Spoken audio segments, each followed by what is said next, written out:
Looks like we might even work. Which would be brilliant. Setting up my meeting for Facebook Live, redirecting done. Looks like it has worked this time. Yeah, I've got a note to say you're streaming live on Facebook. Yeah, well done. So we are streaming live on Facebook.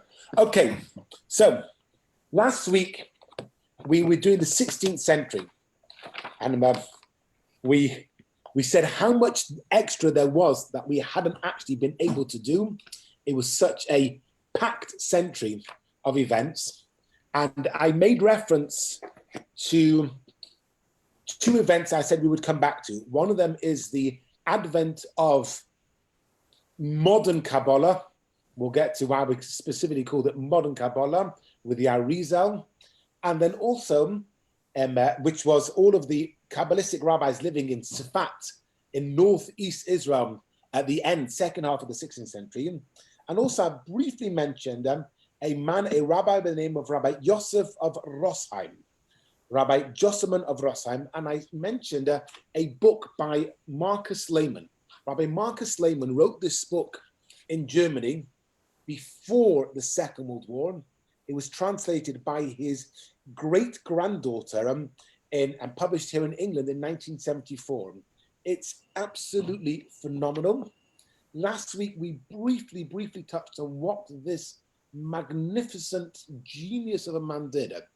During the reign of Emperor Maximilian I, he was able to make himself and be appointed as governor of the Jews for the whole of the Holy German Empire, was able to stop books being burnt, was able to turn around a desecration of the host. We looked at this 2 weeks ago, what we mean when we say a desecration of the host. One of the, in the revival or a spin-off from the traditional blood libel, in the 14th and 15th centuries, they started a new mishigas that Jews had taken the wafers that were used in the Eucharist in the church and would then desecrate them because these represented the body of Yoshki, the host. They would torture this bit of wafer, and from time to time, you would come across a piece of wafer floating in a river. This is what the Jews did there. It wasn't bad enough that they crucified him. Now they're trying to drown him. And that would cause an uprising against the Jews. Every single time it happened, and they found a Jew responsible for it. Everywhere around Germany, they would rise up. Rabbi Yosselman of Rosheim managed to stop one of them, proved that the guy that had done it was lying. He'd made it all up, as 99% of these were made up for one reason. They owed money to a Jewish moneylender. Remember, one of the few things that Christianity kept from Judaism is the prohibition to lend money with interest. Usury was prohibited, but as far as Judaism is concerned, Islam also kept it. As far as Judaism is concerned, you're allowed to lend money to interest to a non-Jew. And that was at times the only source of income that Jews had in the Middle Ages. And they often lent it to non-Jews, and you would have a number of aristocrats. If they borrowed the money, which they often did, and they gambled it away, they ended up being in massive debt to a Jew. And then the one way to get rid of the debt was to get rid of the Jew. And it wasn't limited to ne'er-to-do-wells. You had the King of France. We're not talking about a yokel in the street. The King of France borrowed an exorbitant amount of money from a man named Don Yosef Nassi, who will come across in this century. From the 16th century, he was a Marano. When he flees from Spain in 1505, I believe it was, might have been a little bit later, the beginning of the 16th century, he flees from Spain, and they flee secretly. When they go along, their identity they get outed, and the King of France declared his debt gone. He said, I borrowed from a Christian. This guy is a Jew. I don't need to pay the money back. That was it. You're looking for your leader to be a moral voice. That was what the King of France did. In the end, Don Yosef Nassi turns up. He goes to Israel in the 16th century. We'll see more about him later on. But Rabbi Yosselman of Rosheim is able to avert a number of these terrible accusations. And not only that, he also made sure that the accuser was not killed. Because he said if you killed the accuser, then again it'd be an uprising against the Jews. and he went along and he managed to, sorry, he told the accuser, I'm not going to offer you life. I can't do that, because if I do, they'll say you've only recanted your accusation because, you know, I'm looking after it for you. And he was able to manipulate and get everything done so that the Jews in Greater German Empire were looked after. I would highly recommend, there's 2 books of them, Rabbi Marcus Lehman. They're written in old style English. Sorry, I say old style, it's 1974. To me, that is old style English. It's not they're not modern writings, but it's absolutely phenomenal. It takes the story of a prince amongst Jews and turns it into a very easy to read. It's turned into a novel, but it gives a glimpse into 16th century German politics. Bear in mind, you've got the same time you got Martin Luther with the his proclamation that he hammered onto the door of the church when he was going mad at the church leaders that they were selling indulgences so that the Christians wouldn't have to spend so long in purgatory. A lot of that was brought about by Rabbi Yosman of Rossheim. There was a Jewish apostate, Pimpernel, who said that the Jewish books had to go against Christianity and defamed, they were sacrilege, they defamed Jesus. Think about the Charlie Hebdo massacres. Think about the cartoons in France against Muhammad. If you take that anger and what we saw because of it, of the rampage and the murder and the terrorism, because of that, take that same one, transport it to Christian Europe, Germany in the 16th century, and instead of a cartoonist writing against Muhammad, they're accusing that all the books behind me, well, half of them hadn't been written yet, but the Talmud, in essence, was the main accusation, contained accusations against Jesus and against Christianity. The problem is that when you burn the books of the Jews, you then also cause an uprising against the Jews as well. And there was an apostate Jew that turned around and said how bad the books were. Rabbi Yosman of Rossheim is able to convince the local prince that this wasn't true, taught him enough about halachas that he could test the accuser, and in the end it was stopped. But the problem was that the Dominicans had funded this. The Dominicans wanted the Jews' books to be destroyed, and when the German authorities stood up against them, that was the beginning of the end for the Dominicans. And that was one of the main things that brought about with Martin Luther and the Reformation.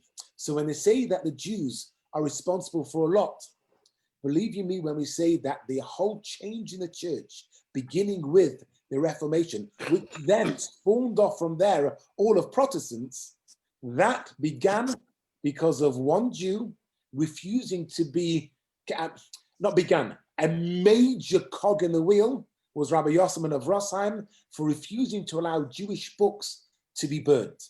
The Lutherans. Sorry, the Lutherans, yes. That's what started it, yeah. Yeah. But what gave him the power, a lot of what gave him the power is from a Jew standing up and refusing to allow it and fighting back against the Dominicans. There was a non-Jew at that point who wrote, let's make sure we've got the right name here, there's that many, it was the name of the poet that who wrote out against it, who said how beautiful Hebrew was, and he wrote an entire poem against the Dominicans, showing how they were ignorant. And that was Martin Luther's whole thing, that God is to be found in the Bible, not in the corrupt mouths of the priests. So that's in the 16th century. That's the Jewish part that we've got to play in it. But I want to leave Europe at the moment and go straight along to Israel. We mentioned 2 weeks ago about the conquest of by the Turkish Sultan Muhammad II conquering Constantinople in 1455. But we need to go to this week with the conquest of Jerusalem by, who conquers Jerusalem? The Turks. Yes, but which one? What was the guy's name? Suleiman. No, Suleiman's father. It's Suleiman's father, Suleiman. Suleiman's Junior. Suleiman Senior, except his name was make sure you get the right one, Suleim. It was Arthur Sullivan. Selim the Grim.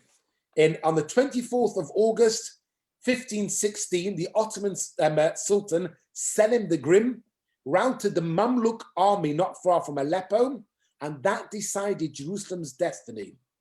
On the 20th of March, 1517, he comes and he takes possession of Jerusalem. He gets the keys to the Al-Aqsa Mosque and the dome, and he says he's the possessor of the first Qibla. He passes away, though, in 1520, September 1520, survived by only one son. The reason why he was survived by only one son, come on, what happened to the rest of his family? David, you're correct, but by whom? He killed them all. He killed all of his his brothers, his nephews, his own sons, and the only one left behind was one Suleiman. Suleiman was 25 years old. We think of Suleiman the Magnificent. He was 25 years old when he took over the reins from his father. And according to many, he never actually got to Jerusalem. We know of him having built the walls around Jerusalem. His empire was massive, from the Balkans to the borders of Persia, from Egypt to the Black Sea. It's a massive, massive empire. I think we could maybe compare it to Alexander the Great, and another massive empire which stretched similar, but also went further east, began further east, was what? There was another massive empire that started further east, but came into Europe as well, got to the Balkans, went a little bit further, down to the Black Sea as well. The guy from the Mongol guy.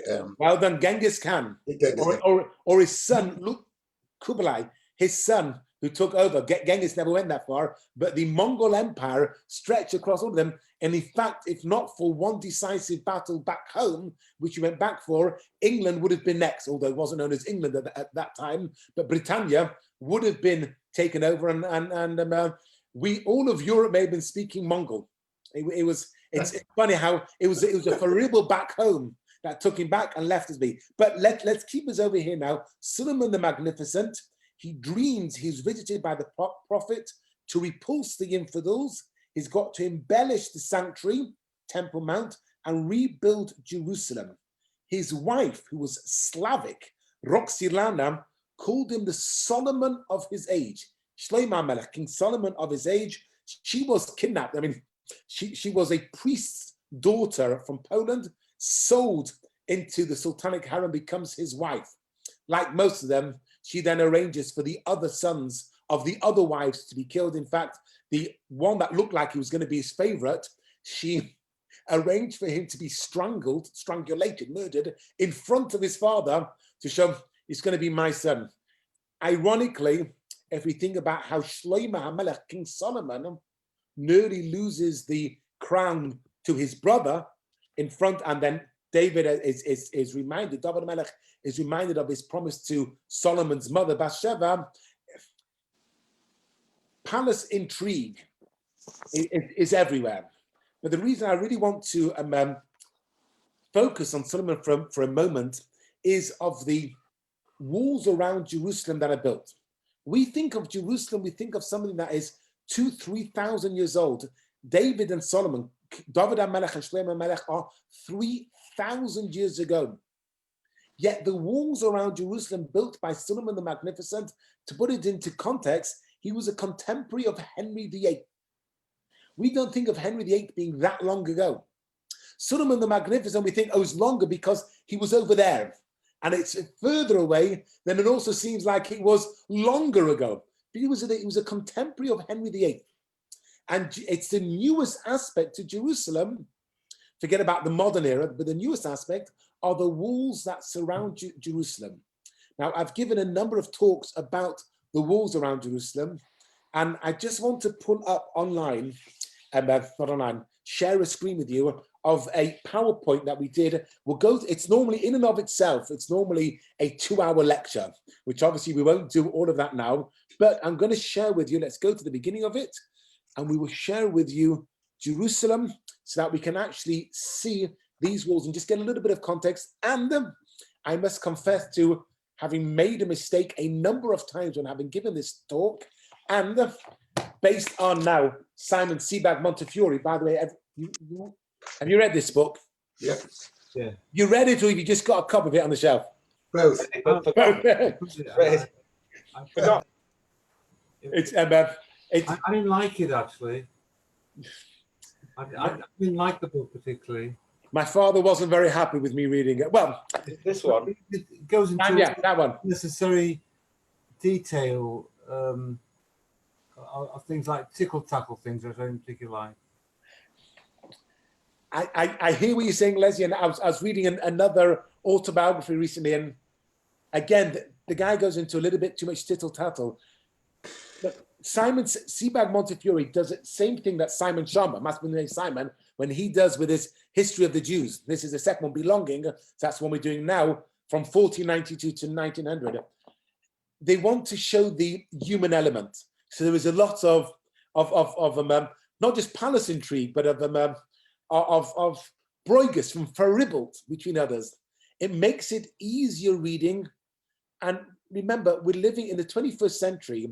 To write a history book, that if you want another one, then get Martin Goodman's Roman Jerusalem. That doesn't have any of the, do you know the book I'm talking about? I don't know that. Martin Gilbert, isn't it? Martin Gilbert, sorry, Martin Gilbert. Yeah, I'll bring it to a second. Just, it's in next door. It's not in this room. Come back. Get to his other library. Maybe some time.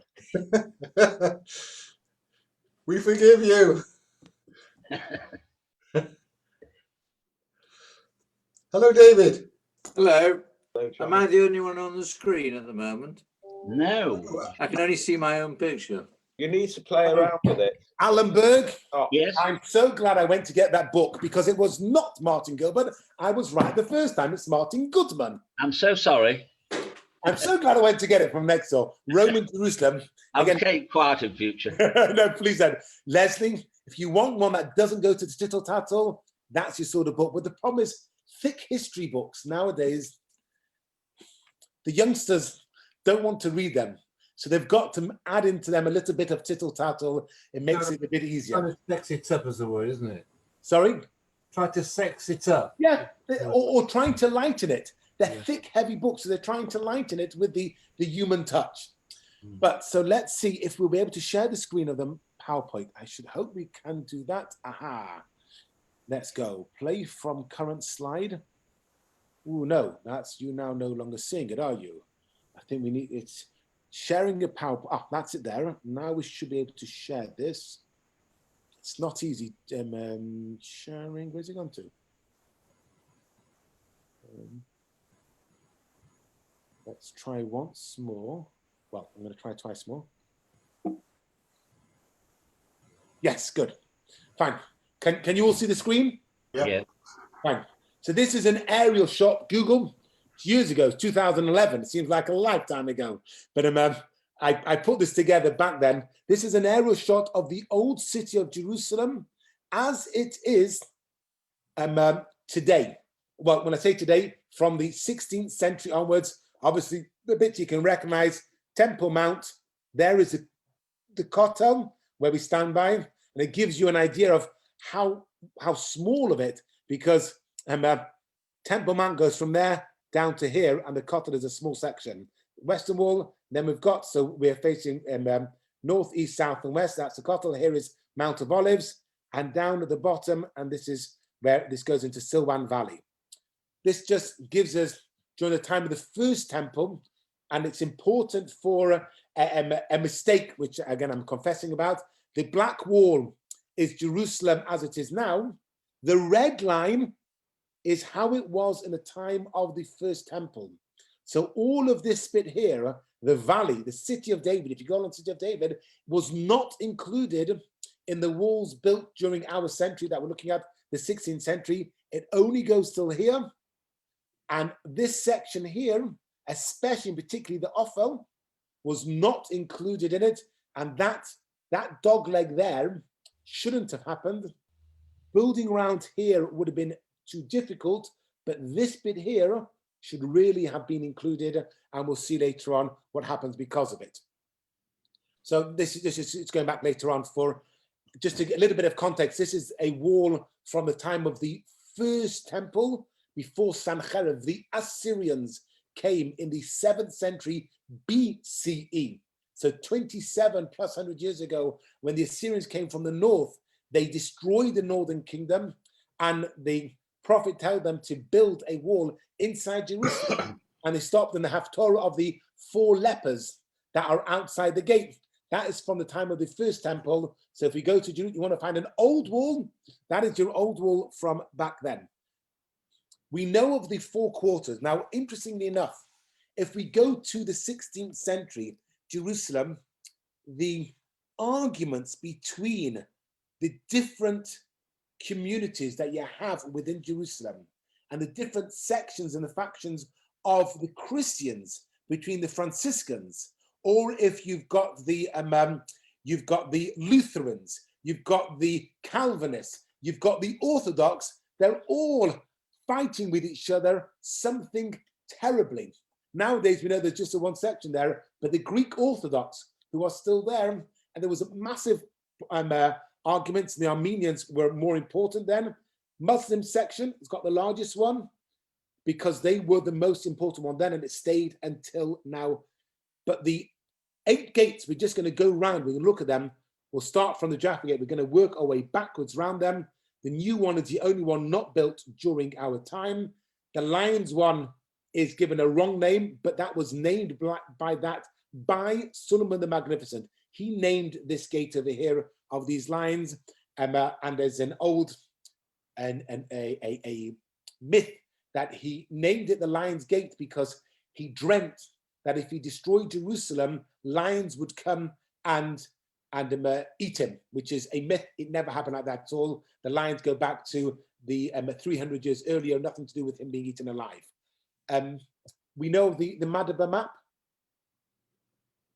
We're aware of the Madaba map. Anybody aware of the Madaba map? No.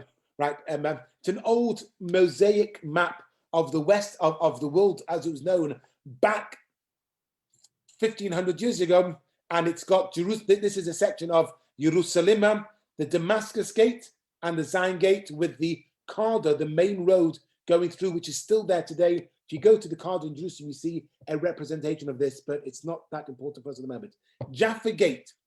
Jaffa Gate is a main one which we all recognize. It's how we walk in to the old city of Jerusalem. You'll all recognize it. This is the dog leg of a door in order to get in order to stop the armies, one of the largest mezuzahs in the world. And if you, nowadays, you can drive in a well as well. That's from the time by the First World War. But the one thing I do want to point out, and here I need to confess my mistake. Right to the left of these gates are 2 graves. And these graves are supposedly, according to all of the tour guides, those graves were put there by Solomon the Magnificent, of the 2 architects who built the walls around Jerusalem in order, and he ordered them to be killed and buried there because they took that dog leg. Remember I said it doesn't encompass the south of the old city. And he was, according to every tour guide I've ever listened to, they all tell you that their punishment for not doing it is they were buried over here. According to Simon Sebag Montefiore, that is a load of gobbledygook. It wasn't like that at all. And in fact, Solomon never even got to Jerusalem, never saw it.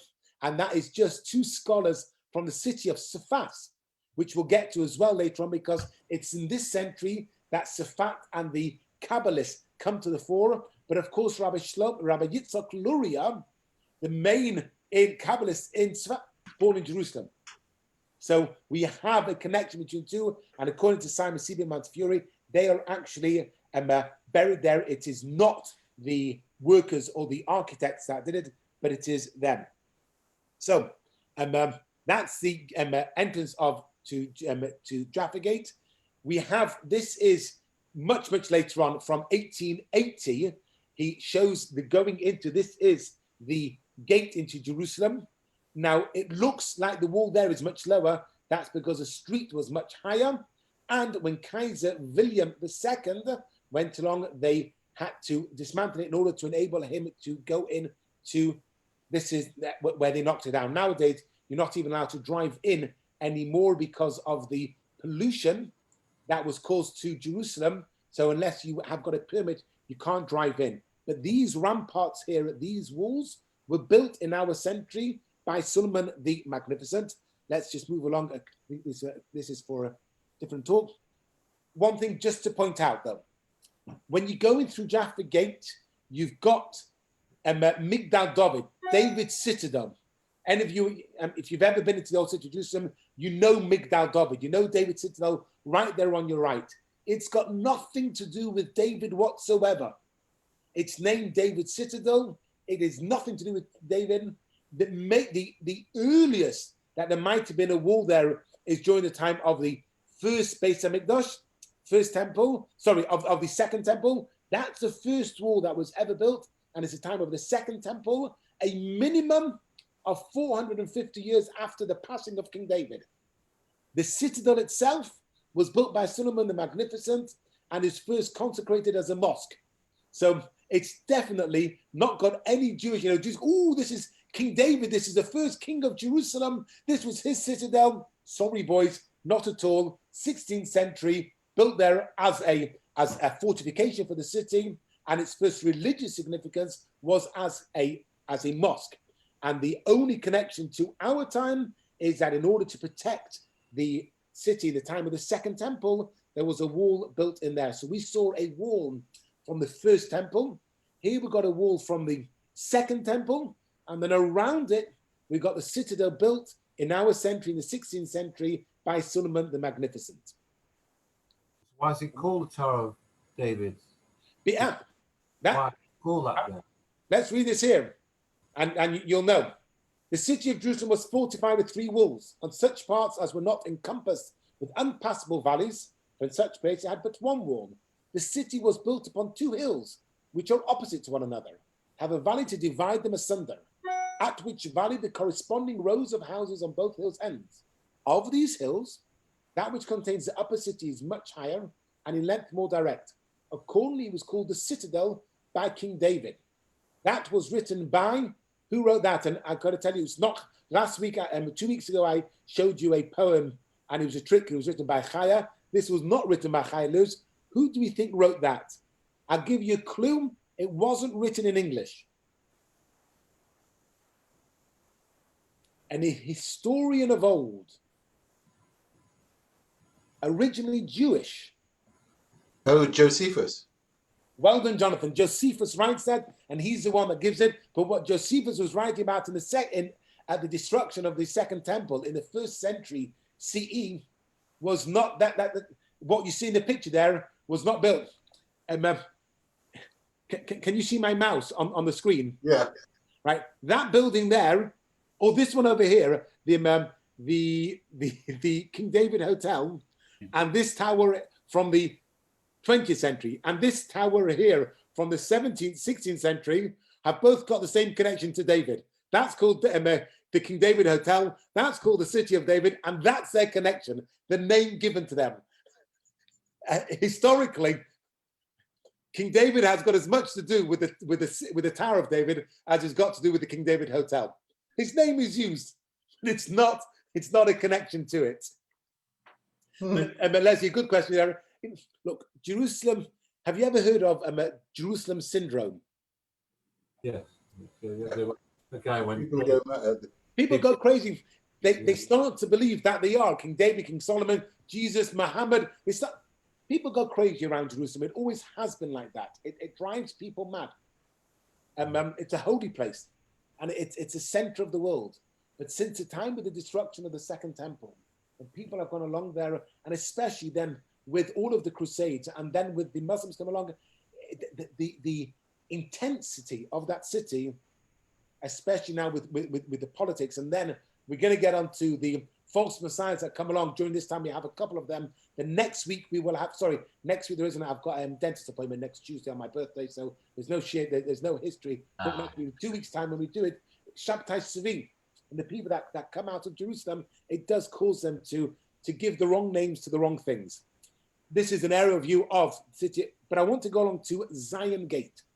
Zion Gate, the importance of Zion Gate, here it is quite small, we said, and of course, you will all, does anybody know what's on the walls over here? Can we see that the wall is very pockmarked? Yeah. Is that from a recent war? It is a recent war. Yeah. From 67. it's from both 48 and 67, but it's mainly from 67. Yeah. So who fired those shots? The where was it? The Jordanians. Nope. The Jews. Yeah, thank you very much, David. The Jews were we didn't call the Jordanians the Muslims, we won't call the Israelis. It was the IDF. We were fighting to get in. Oh, I see. In 1967. We're trying to take the city back, and those pockmarks are fired by the IDF against Zion Gate. But why is it called Zion Gate? And there was an important one here, is because this is them leaving. Mordechai Weingarten has to leave. In 1948, we actually had at one point, Jerusalem was nearly maintained, but Mordechai Weingarten has got to leave. He takes the terrible decision, not questioning him, but he hands over the keys to the city on the 28th of May to Abdullah El-Tel. He hands over the keys of the city to them. This is Uzi. So I have to stop music. Uzi Narkas, who was there, who had to leave at that point, goes back in 1967 and takes the city. But if that is Zion Gate, it's because we have over here the tomb of King David, of David HaMelech, or show you a little bit better. This supposedly is the gravesite of David HaMelech. I don't know whether it is. I always say it definitely wasn't, but I'm reluctant to turn around and say it most definitely wasn't, but I highly, highly doubt that is the actual tombstone of King David. But when it was done there, Solomon very much wanted it to be known as the tomb of King David. He very much wanted it to be a focal point for people to come along, and bear in mind that the Muslims revere King David. Nabu David, let's get the right word, what they named it for. Where's it? Has it gone over the wrong page? Nabi Dawood.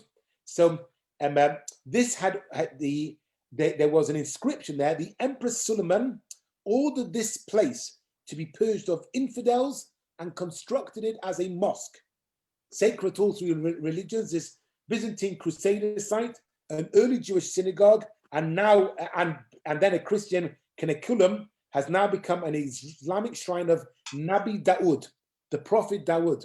The Muslims see David HaMelech, King David, as being one of their prophets. They don't deny he was Jewish. They agree he was Jewish. They also have Moses, Moshe Rabbeinu as a prophet. They have David, King David, David HaMelech. They also have Yoshki Poshki as one of their prophets. In fact, their argument, the main argument of the Muslims against the Christians is that they deified Yoshki. But here, and he declares this as the gravesite of King David. As I said, I highly doubt it for one main reason. It was within the boundary of biblical Jerusalem. And we know that no one is allowed to be buried inside biblical Jerusalem.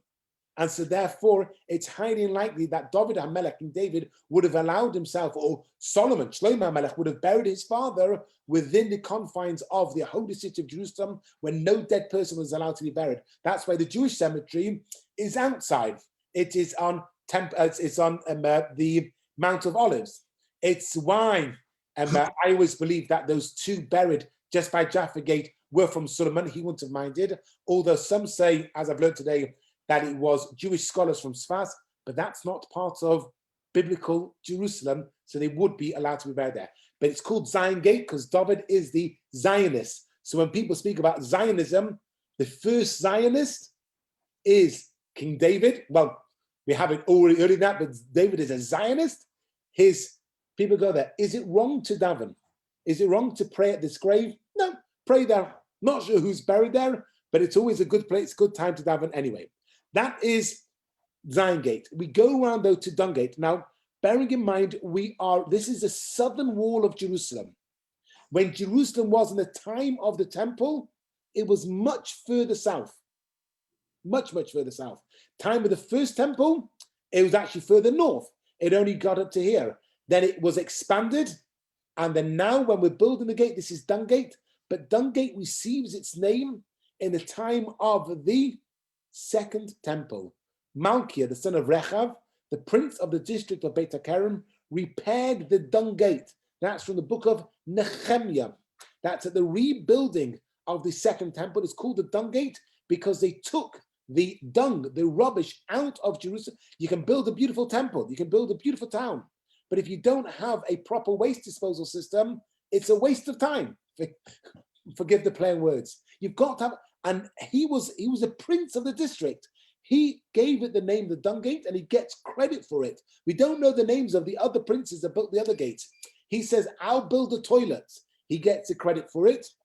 Over here, a little bit further south, you've got the Valley of Hinnom. Does anybody know the Valley of Hinnom? It gives its name to something very famous. The Valley of Hinnom. If Ian was here to tell you how to say valley in Hebrew, Gay Hinnom, Gehenna. Gehenna, which we give for the name of purgatory, is the Valley of Hinnom, and it was the waste disposal unit.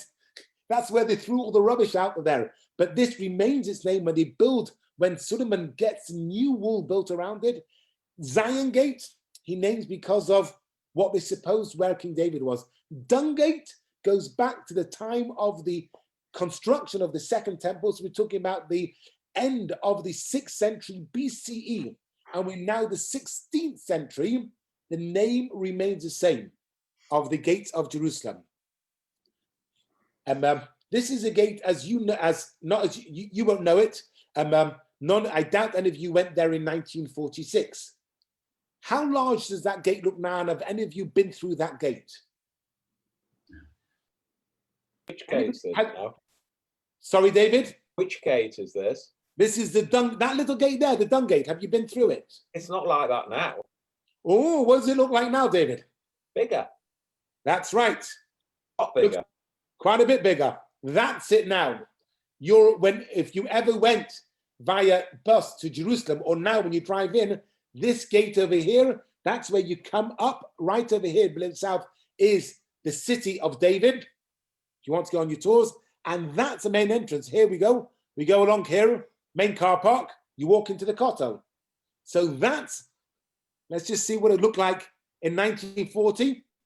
Just about 6 foot tall. One person can walk through there.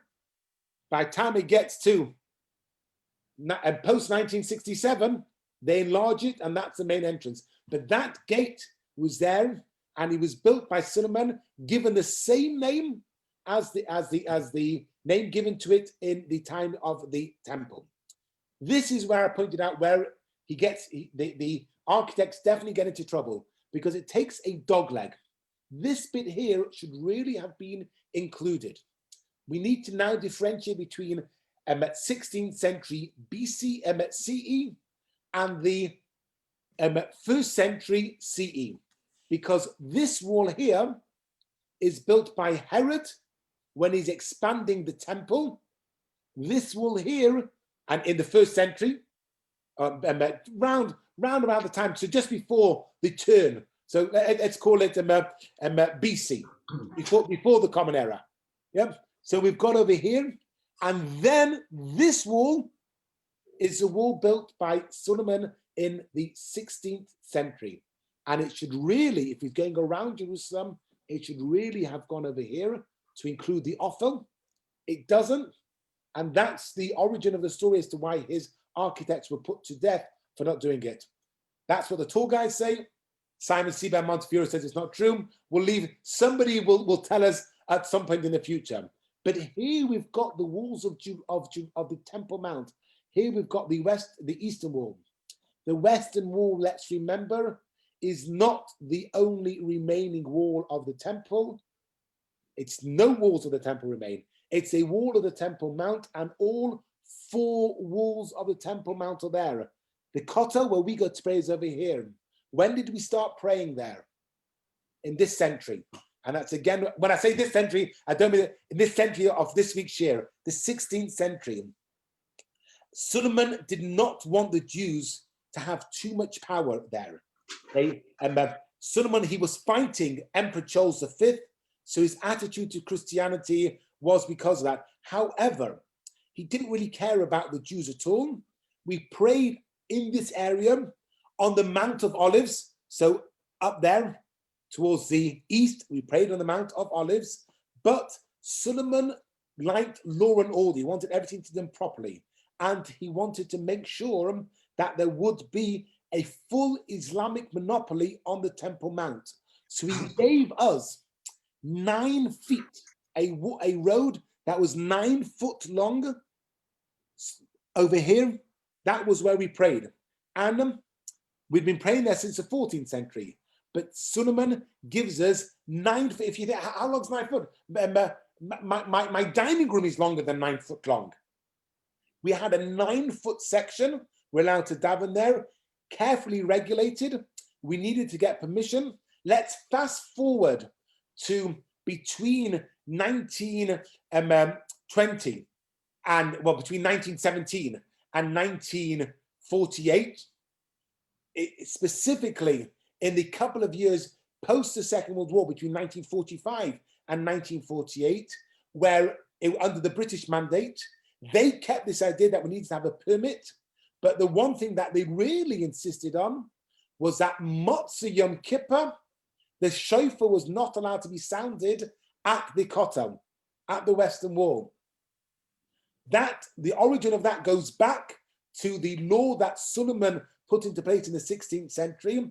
And I've told the story, Motzei Yom Kippur a couple of years ago, we told it, of the young Holocaust survivors who came to Israel in 46 and 47, who had absolutely nothing. They were orphans, and it was only because of that that they were allowed, the Jewish leaders, the rabbis allowed them to blow the shofar at the Kotel because it was a crime. A number of them were arrested. They were sent up to Akka prison, and you have the Rav of Jerusalem at that time. Was it Rabbi Goren who did it? Cook. Was it Rabbi? I'm not sure if it was Rabbi Cook who did it, but who refused to break his fast until the boys were released from prison, Motzei Yom Kippur. He was held in such high esteem that the British Governor of Jerusalem agreed to release the boys because he said, I'm not breaking my fast. It's end of Yom Kippur. I'm not breaking it to release those boys. But it begins with that 9 foot given to us, a small area given to us at that time in order to pray. Rabbi, can I just ask you? I'm just intrigued by the building in the center of the picture with the small dome. What's that building? What? This thing here? Yeah, that. What's that? That is the main dome, the Al-Aqsa. Oh, is it? Yeah, so you've got the dome with the rock. So that's the dome with the rock. This is it is the original mosque that was there. So we enter up, it's called going through the what's it called, stables, Solomon stables, which aren't there. What's the name of the mosque? Mosque on Temple Mount. Mosque on Temple Mount. The name of the Mosque on Temple Mount. Not the Al-Aqsa. Yeah, that's right. That is the Al-Aqsa Mosque. I see. And then Thank you. I'm sorry, I hadn't realised. Don't worry. Does that go east? Does that go to the wall on the east side? No, this is south. That's south. That's that's south. That's the Al-Aqsa Mosque. That's the Dome of the Rock. Yeah, is it north? That's north. So north, east, south. That's south. That's west. Yeah. Well, which is east? What's the? Okay, sorry. We could talk all day. Sorry. Okay, not a problem. Fine. And moving along though. So here is where it takes its dog leg. This bit here is built in the 16th century. Got to the top. That's built by Herod, when he magnifies the temple. And there are here is where you've got the joint, and you can see the different sizes of the stone. This is Herodian stone. This is Suleiman stone. And over here, you can see the archway to go into the temple. That Shari Hulda, the gate of Hulda, was a prophetess in time of the first temple. And you went into the Temple Mount there, and we can just see the stairs going up. I've walked up those stairs. That was how you would enter the Temple Mount. But we're moving away from our 16th century, so we're going to leave that alone for the moment. Then we get to the Golden Gate. The Golden Gate is closed at the moment, and that enters right into the temple itself, because it's on. This is no longer built by Suleiman, so we'll leave it alone. But that's our entrance into the temple, which will be opened when Mashiach comes, according to tradition. We open. This is it here. There is a cemetery outside of it, but from the inside, this is what it looks like. This is the interior of the Golden Gate. I didn't take that photo. The reason why I love it, though, is because there is a website that is recording the terrible persecution of the Palestinians as they were driven out of their country by the disgusting Jews in 1948. And in order to show what they lost, they have up there a massive archive of pictures. The irony of it is, of course, Jews, we don't get irony, but the irony of it is that it documents Jewish life, ancient Jewish life as well, and Jews aren't allowed in here. You go onto their website, and this is a picture from inside the Golden Gate. So you're on the tunnels underneath the Temple Plaza, and you're looking at the Golden Gate from the outside, which this is it from the inside. This is it from the outside, and that's it from the inside, those two archways, where, according to tradition, Mashiach will come through. And here we are looking down, if we are on the Temple Mount itself, looking inside down at the Golden Gate. So just to plug it back into context, here we are standing on the Mount of Olives, and all of this here, that's much older, that's the time from Herod, so we're going to leave that alone, just a little bit of a clearer picture. Suleiman takes us up to here, 16th century. This is Herod, this is the western wall of the Temple Mount, and I think we're going to leave it at that there. That's got nothing to do with him, we'll leave that alone. Right, yes, so just going to stop that bit over there.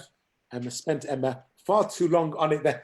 I've said originally that section alone is a 2-hour talk of the walls of Jerusalem.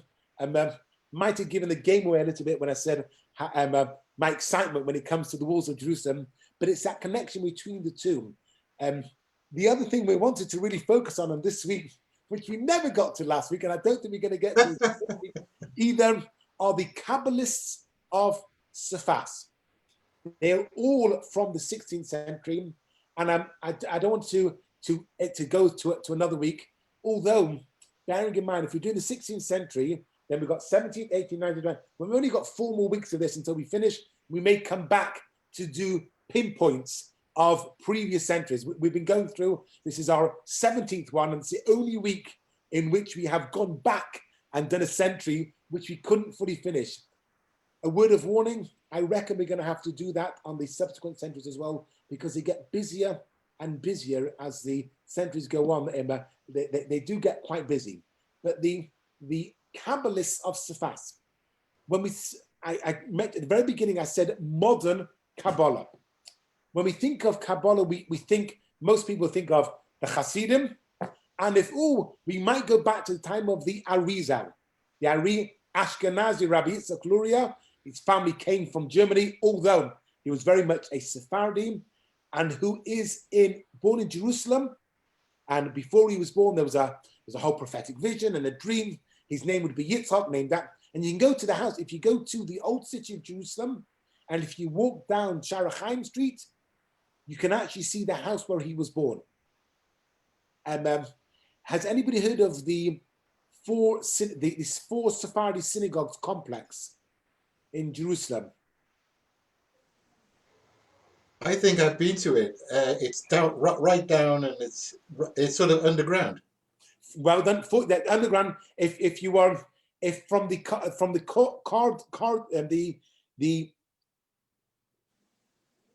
next to the Churva, the which was the destroyed synagogue. It's now been rebuilt with the dome. You turn right and you come out of that corner, that square, come back out, and before you leave, don't leave Jerusalem itself, and turn left. There is a complex of 4 Sephardi synagogues built right now, 6, because of Solomon letting the Jews in, although regulating it.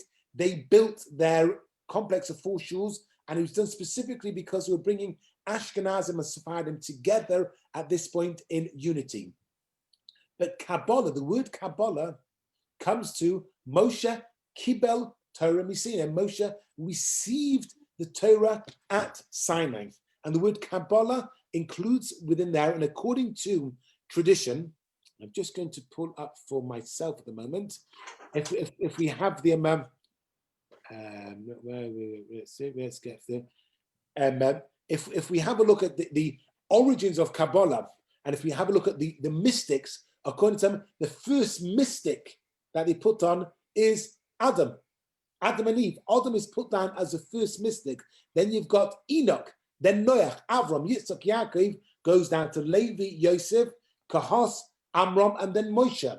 When the Mishnah in the Ethics of the Fathers tells us that Moshe Kibel Torah, Moshe received the Torah in Kabbalah, he then hands it on, and for generations it's transmitted orally. But Salah, according to the Gemara, who has to build the tabernacle, used Kabbalistic terms in order to be able to build it. One of the things they had to build was, weave, was the curtain between the Holy and the Holy of Holies, which was 1 layer thick, but had 2 different pictures front and back.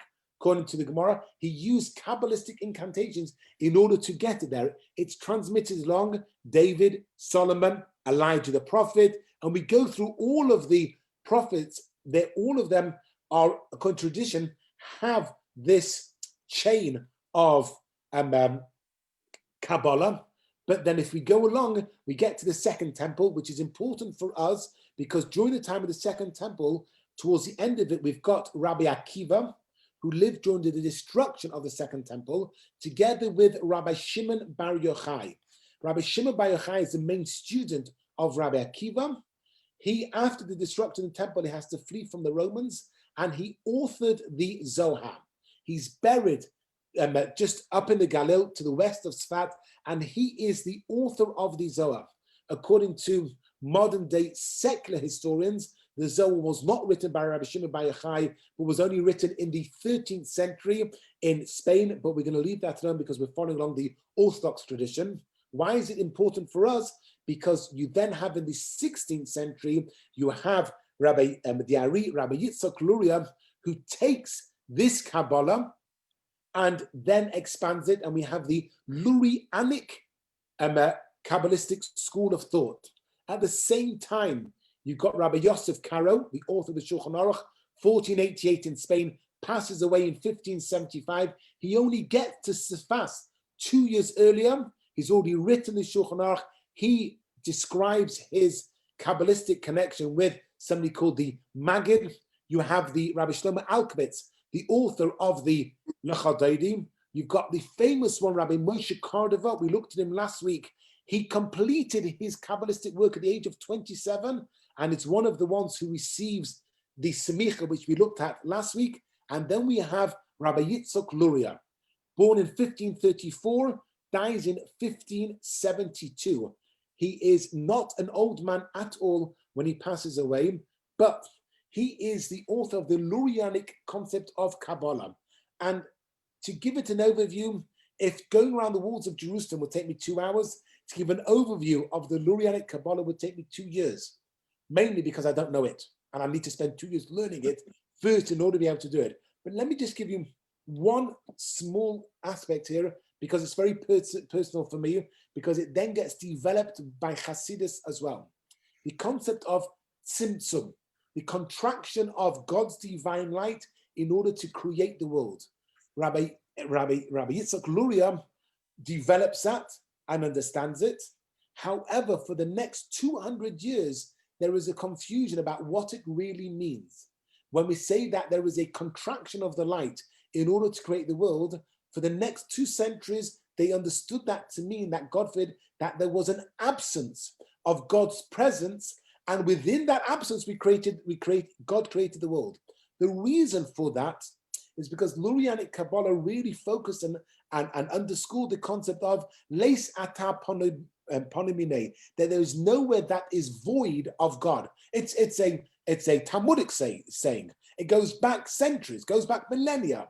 But Rabbi, in Lurianic Kabbalah, they focus on this, that everywhere, when you speak about an infinite God, everywhere there is God. So they take that concept, plus the idea of a contraction to create God, that how are you going to put the world if everywhere God is? That means that God is not here. So then if you've got physicality and spirit, one, you can't have two things in the same place at the same time. That was a mistake, but that was how they understood the concept of Tzimtzum, according to the Arizal, that this contraction then meant an absence, God forbid, of God. Along came Rav Shneur Zalman of Liadi, a disciple of the Baal Shem Tov and the Maggid of Marriage, the founder of what would then become the Chabad school of Hasidus. Interestingly enough, in the Oxford Dictionary of Jewish Religion, so I'm not quoting from any of my work, this is the Oxford Dictionary of Jewish Religion. If you put in Chabad within it, his wording, let's just. What do you want to?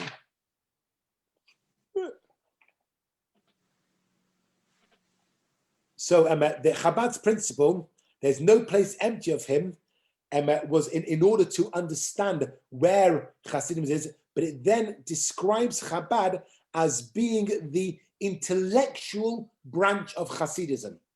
And if we look at it, historically speaking, Rav Shneur Zalman of Liadi took the Lurianic concept here and developed it from an intellectual point of view. The other Hasidim, Belz, Ger, Satmar, Bobov, which we'll get to in 2 centuries' time, far more the emotional aspect.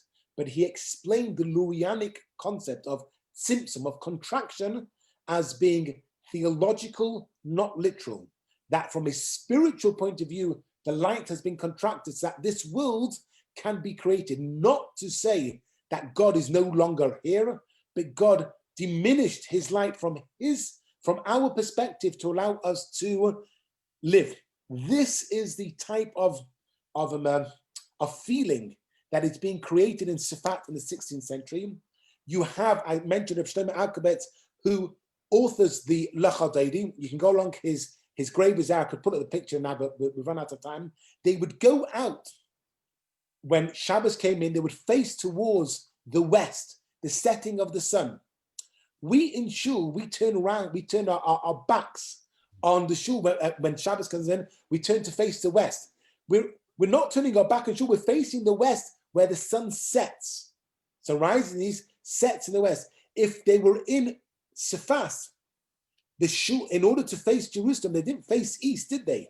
They faced southwest. That was the direction they faced. And they would go towards the setting of the sun. Imagine yourself standing on the outskirts of Sefas, the sun setting on Friday night. They're all dressed in white. They would time L'Chodedi just to when the sun is setting, and they would be facing the sun setting, which was in the general direction of Jerusalem as well. And they would say, L'Chodedi Likras Kala, come, my beloved, my bride Shabbos. Picture that. Then next century, won't be next week because I'm going to miss it, but next century, you'll understand why we have a whole concept of messianism, which unfortunately resulted in Shabtai Sivi, which unfortunately also then resulted in the fighting between the Hasidim and Misnagdim when Hasidism begins, because they thought it was another false Mashiach. It's within history, nothing is within a vacuum. Something happens within 1 century, it has its ripples in the next century.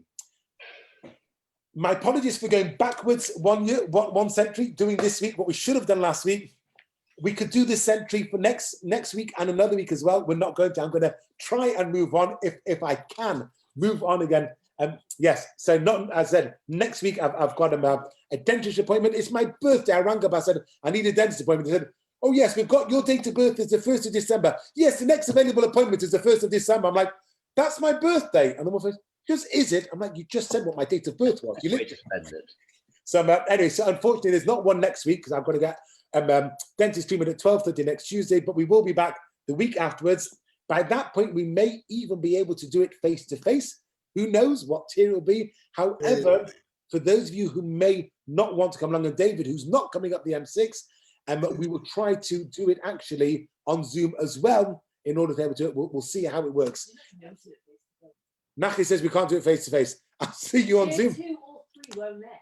No, education in the shul we are allowed to. Oh, in shul. In shul, yeah, it won't be here. It'll be education in the shul, and the Zoom will go out from there. So thank you for joining with me. Thank you for the questions, and I hope you enjoyed it, and look forward to seeing you next week. Thank you. Yeah. Don't forget, from Wednesday we can also